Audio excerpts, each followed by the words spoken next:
Consigne. Vous allez entendre 2 fois un enregistrement sonore de 5 minutes environ. Vous aurez tout d'abord 1 minute pour lire les questions. Puis vous écouterez une première fois l'enregistrement. Vous aurez ensuite 3 minutes pour commencer à répondre aux questions. Vous écouterez une seconde fois l'enregistrement. Vous aurez encore 5 minutes pour compléter vos réponses.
À quel âge naissent les stéréotypes de genre et comment?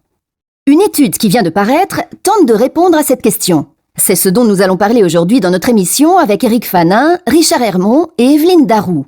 Éric Fanin, bonjour. Bonjour. Vous êtes sociologue, spécialiste de la question du genre, professeur à l'École normale supérieure, et vous êtes donc là pour commenter ce travail de 3 psychologues publié cette semaine. Il suggère que c'est au moment de l'entrée à l'école que s'installent les préjugés entre les carrières féminines et masculines.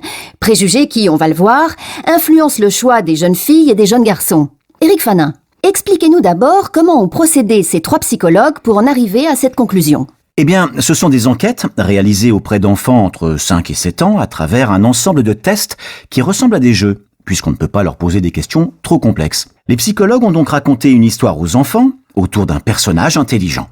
Puis, grâce à 2 images, ils leur ont demandé d'associer le personnage de l'histoire à un homme ou à une femme. Et quelles ont été les conclusions ? Eh bien, ces tests ont permis de vérifier que le fait d'associer l'intelligence plus aux garçons qu'aux filles, plus aux hommes qu'aux femmes, que ce soit chez les filles ou que ce soit chez les garçons, eh bien, c'est quelque chose qui va intervenir soudainement entre 5 et 7 ans, c'est-à-dire, en gros, à l'âge où on entre à l'école. Les scientifiques ont fait la même chose avec une autre qualité, qui est la gentillesse. Et là, pour le coup, les enfants ont plutôt choisi un personnage féminin. Comment interprétez-vous ces résultats ? Eh bien, ce qui est frappant en fait, c'est qu'on pourrait presque prédire à l'avance que les garçons vont être davantage associés à l'intelligence et les filles à la gentillesse. En effet, on ne sait pas exactement comment ça marche, mais on sait quel est le résultat. Et ce résultat, c'est que petit à petit, les petites filles et les petits garçons ont déjà intégré des stéréotypes d'adultes. Ils ont donc déjà compris le type de monde dans lequel nous vivons. Qu'est-ce qui, d'après vous, permet d'expliquer ces choix de la part des enfants ? Cela démontre que le genre, ce n'est pas quelque chose qui vient naturellement, mais plutôt quelque chose qui va s'apprendre. C'est-à-dire qu'il y a tout un travail social pour faire en sorte que nous finissions par épouser une vision du monde qui est fondée sur cette représentation inégalitaire. En effet, il y a beaucoup de comportements sociaux renforcés par des pratiques quotidiennes qui peuvent être celles des parents, qui sont celles de la société tout entière, qui conduisent malheureusement aux stéréotypes de genre. Merci Éric Fanin. Evelyne Daroux, vous qui êtes l'auteur d'un article sur la dévalorisation du féminin par rapport au masculin. D'après vous, en quoi la société contribue-t-elle à développer chez les enfants ce type de stéréotypes ? Eh bien, il suffit de prendre l'exemple de la littérature jeunesse, où les personnages masculins ont une présence et une visibilité plus importantes que les personnages féminins. Ils sont en effet plus nombreux que ceux de sexe féminin, que ce soit dans les titres des ouvrages, dans les couvertures ou dans les illustrations. Ils occupent également les rôles principaux. À titre d'exemple, 83% des pères occupent le rôle du héros, contre 17% des mères. De plus, dans les contes, les filles, dont on souligne toujours le fait qu'elles sont belles, dépendent presque toujours de personnages masculins comme le père ou le prince charmant, alors que les garçons, eux, se débrouillent seuls. Alors Éric Fanin, comment on lutte à l'école contre ces stéréotypes ? Écoutez, il faudrait d'abord commencer par revoir les manuels scolaires qui, selon moi, véhiculent encore de nombreux stéréotypes de genre. Tout à fait. Dans les manuels scolaires, on associe souvent aux femmes des professions comme employées de maison, serveuses, institutrices, infirmières ou coiffeuses, c'est-à-dire des fonctions auxquelles on a l'habitude d'associer les femmes dans la société. Le rangement de la maison, l'éducation des enfants, l'esthétique, etc. Toutes les professions prestigieuses, comme pompiers, médecins, pilotes, astronautes ou politiciens, sont quant à elles réservées aux hommes. Mais les manuels scolaires oublient le fait que de plus en plus de femmes exercent aujourd'hui tout type de métier et occupent aussi des postes à responsabilité. Richard Hermont, je voulais vous faire intervenir car vous parlez dans votre livre de l'égalité des mots et de leur féminisation. Oui, écoutez, je suis ravi d'entendre ce que viennent de dire Éric Fanin et Evelyne Daroux. Ça rejoint ce dont je parle dans mon livre. En ce qui me concerne, ce que je trouve incroyable, c'est de voir comment l'Académie française s'est opposée à la féminisation des noms de profession. Mais ce n'est pas le seul problème. Il faut bien prendre conscience du fait que, dès l'école primaire, les élèves français apprennent que les mots ont un genre grammatical, le masculin et le féminin, et que le masculin l'emporte sur le féminin. Cette règle de grammaire a été imposée au XVIIe siècle avec l'idée de représenter l'ordre social de l'époque, dans la langue. Cette règle est donc un rappel quotidien de la domination des hommes sur les femmes. Le langage est donc lui aussi inégalitaire, mais il faut continuer à se battre pour faire changer les choses.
À quel âge naissent les stéréotypes de genre et comment?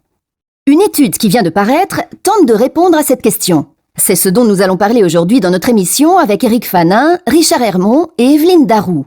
Éric Fanin, bonjour. Bonjour. Vous êtes sociologue, spécialiste de la question du genre, professeur à l'École normale supérieure, et vous êtes donc là pour commenter ce travail de 3 psychologues publié cette semaine. Ils suggèrent que c'est au moment de l'entrée à l'école que s'installent les préjugés entre les carrières féminines et masculines. Préjugés qui, on va le voir, influencent le choix des jeunes filles et des jeunes garçons. Éric Fanin, expliquez-nous d'abord comment ont procédé ces 3 psychologues pour en arriver à cette conclusion. Eh bien, ce sont des enquêtes réalisées auprès d'enfants entre 5 et 7 ans à travers un ensemble de tests qui ressemblent à des jeux, puisqu'on ne peut pas leur poser des questions trop complexes. Les psychologues ont donc raconté une histoire aux enfants autour d'un personnage intelligent. Puis, grâce à 2 images, ils leur ont demandé d'associer le personnage de l'histoire à un homme ou à une femme. Et quelles ont été les conclusions ? Eh bien, ces tests ont permis de vérifier que le fait d'associer l'intelligence plus aux garçons qu'aux filles, plus aux hommes qu'aux femmes, que ce soit chez les filles ou que ce soit chez les garçons, eh bien, c'est quelque chose qui va intervenir soudainement entre 5 et 7 ans, c'est-à-dire, en gros, à l'âge où on entre à l'école. Les scientifiques ont fait la même chose avec une autre qualité, qui est la gentillesse. Et là, pour le coup, les enfants ont plutôt choisi un personnage féminin. Comment interprétez-vous ces résultats ? Eh bien, ce qui est frappant en fait, c'est qu'on pourrait presque prédire à l'avance que les garçons vont être davantage associés à l'intelligence et les filles à la gentillesse. En effet, on ne sait pas exactement comment ça marche, mais on sait quel est le résultat. Et ce résultat, c'est que petit à petit, les petites filles et les petits garçons ont déjà intégré des stéréotypes d'adultes. Ils ont donc déjà compris le type de monde dans lequel nous vivons. Qu'est-ce qui, d'après vous, permet d'expliquer ces choix de la part des enfants ? Cela démontre que le genre, ce n'est pas quelque chose qui vient naturellement, mais plutôt quelque chose qui va s'apprendre. C'est-à-dire qu'il y a tout un travail social pour faire en sorte que nous finissions par épouser une vision du monde qui est fondée sur cette représentation inégalitaire. En effet, il y a beaucoup de comportements sociaux renforcés par des pratiques quotidiennes qui peuvent être celles des parents, qui sont celles de la société tout entière, qui conduisent malheureusement aux stéréotypes de genre. Merci Éric Fanin. Evelyne Darroux, vous qui êtes l'auteur d'un article sur la dévalorisation du féminin par rapport au masculin. D'après vous, en quoi la société contribue-t-elle à développer chez les enfants ce type de stéréotype ? Eh bien, il suffit de prendre l'exemple de la littérature jeunesse, où les personnages masculins ont une présence et une visibilité plus importantes que les personnages féminins. Ils sont en effet plus nombreux que ceux de sexe féminin, que ce soit dans les titres des ouvrages, dans les couvertures ou dans les illustrations. Ils occupent également les rôles principaux. À titre d'exemple, 83% des pères occupent le rôle du héros, contre 17% des mères. De plus, dans les contes, les filles, dont on souligne toujours le fait qu'elles sont belles, dépendent presque toujours de personnages masculins comme le père ou le prince charmant, alors que les garçons, eux, se débrouillent seuls. Alors Éric Fanin, comment on lutte à l'école contre ces stéréotypes ? Écoutez, il faudrait d'abord commencer par revoir les manuels scolaires qui, selon moi, véhiculent encore de nombreux stéréotypes de genre. Tout à fait. Dans les manuels scolaires, on associe souvent aux femmes des professions comme employées de maison, serveuses, institutrices, infirmières ou coiffeuses, c'est-à-dire des fonctions auxquelles on a l'habitude d'associer les femmes dans la société. Le rangement de la maison, l'éducation des enfants, l'esthétique, etc. Toutes les professions prestigieuses, comme pompiers, médecins, pilotes, astronautes ou politiciens, sont quant à elles réservées aux hommes. Mais les manuels scolaires oublient le fait que de plus en plus de femmes exercent aujourd'hui tout type de métier et occupent aussi des postes à responsabilité. Richard Hermont, je voulais vous faire intervenir car vous parlez dans votre livre de l'égalité des mots et de leur féminisation. Oui, écoutez, je suis ravi d'entendre ce que viennent de dire Éric Fanin et Evelyne Darroux. Ça rejoint ce dont je parle dans mon livre. En ce qui me concerne, ce que je trouve incroyable, c'est de voir comment l'Académie française s'est opposée à la féminisation des noms de profession. Mais ce n'est pas le seul problème. Il faut bien prendre conscience du fait que, dès l'école primaire, les élèves français apprennent que les mots ont un genre grammatical, le masculin et le féminin, et que le masculin l'emporte sur le féminin. Cette règle de grammaire a été imposée au XVIIe siècle avec l'idée de représenter l'ordre social de l'époque, dans la langue. Cette règle est donc un rappel quotidien de la domination des hommes sur les femmes. Le langage est donc lui aussi inégalitaire, mais il faut continuer à se battre pour faire changer les choses.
À quel âge naissent les stéréotypes de genre et comment?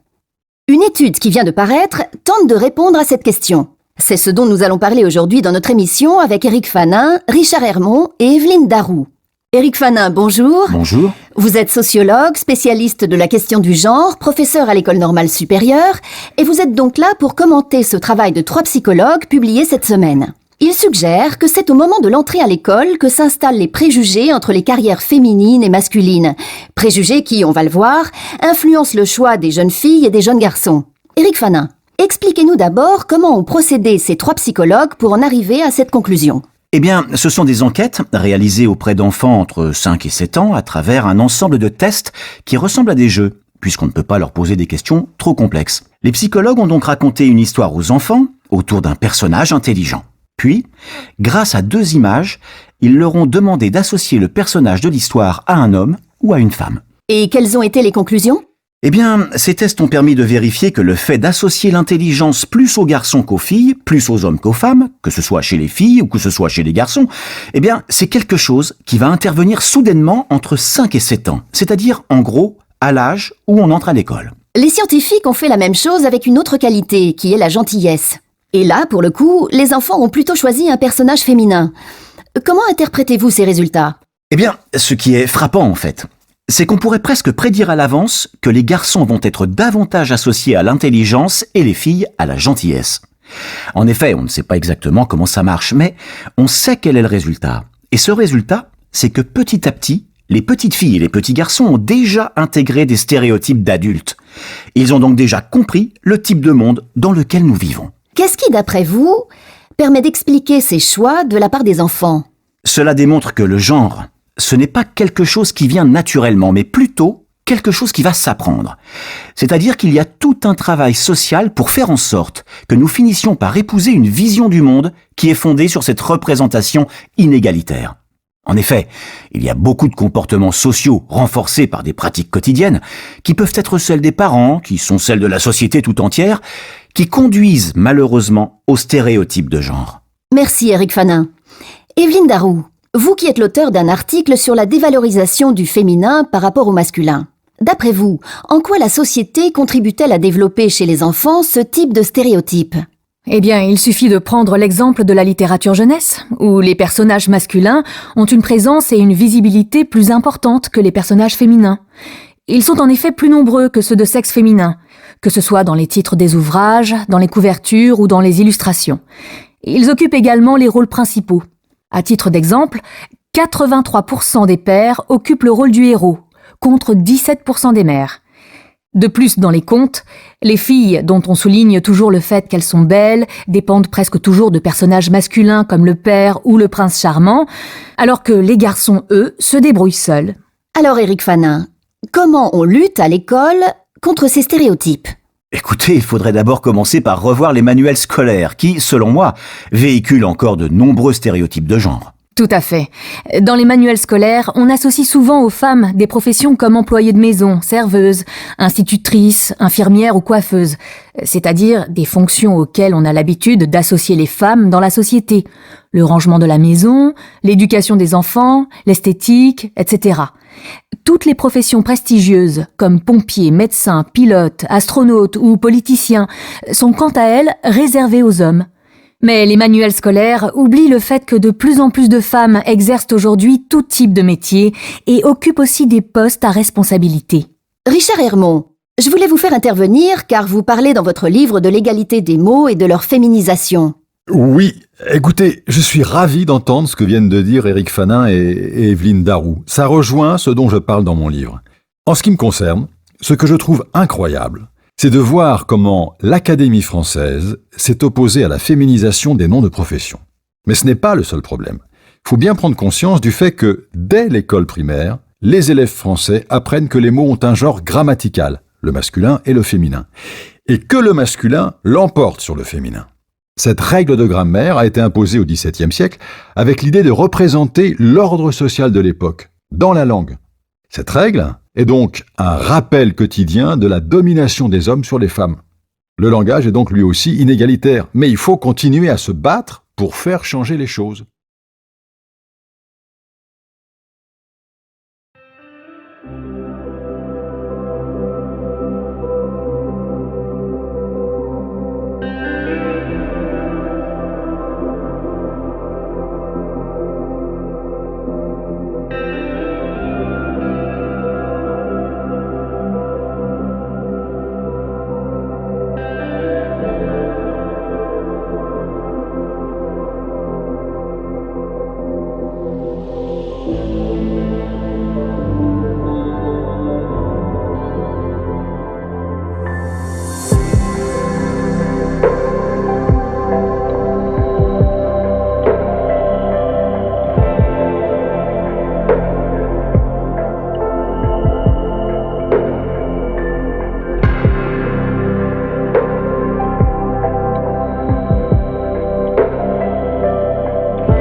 Like and subscribe our channel for more amazing videos. Also, don't forget to share it with your friends. Contact French NU to learn French language. We provide online classes for DELF preparation, TEF preparation, academic course preparation for kids, and accent improvement. Call or WhatsApp at 987069696 or email at linguistic.fr@gmail.com.